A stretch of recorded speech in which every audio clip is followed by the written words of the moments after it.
Guys, IB রান্নাঘরে তোমাদের সকলকে জানাই স্বাগত। আজকে আমি তোমাদের দেখাবো এক ধরনের পিঠা বানানো। তো চলো, আমি প্রথমেই নিয়ে নিয়েছি এক বাটি গমের আটা। নেওয়ার পরে সেগুলো ভালো করে চেলে নিয়েছি, লবণ দিয়ে ভালো করে মেখে নিয়েছি। তারপরে জল দিয়ে অল্প অল্প করে জল দিয়ে মেখে নিচ্ছি। তোমার মাখা হয়ে গেছে। এবারে আমি এগুলো অল্প অল্প করে কেটে কেটে গোল গোল করে রেখে দেবো। রেখে দেওয়ার পরে আমি এগুলো এক এক করে বেলে নেব। ততক্ষণে বলো তোমরা সবাই কেমন আছো? আমি কিন্তু খুবই ভালো আছি। আশা করি তোমরাও খুবই ভালো থাকবে।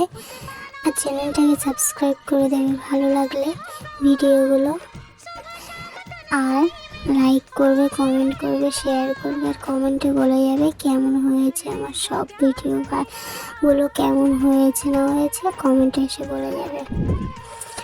তো চলো, আমার রুটি বেলা প্রায় শেষ হয়ে এসেছে।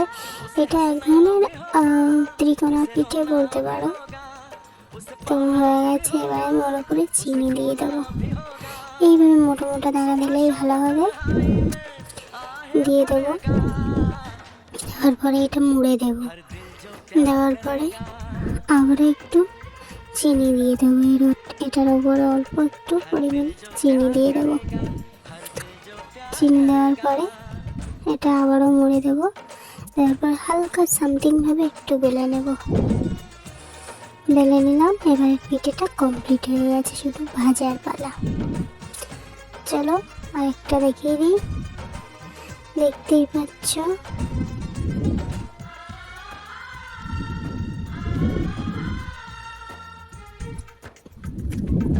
আসলে আমার কাছে অত ভালো রিং লাইট ক্যামেরা নেই, তো সেই জন্য আমার ভিডিওগুলো ভালো হয় না।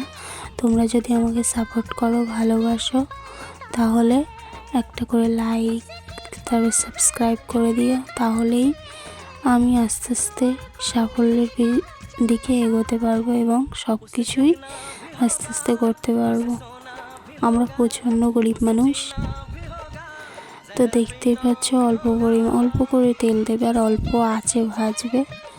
আমি তেল দিয়ে একটা করে সবই ভেজে নিচ্ছি।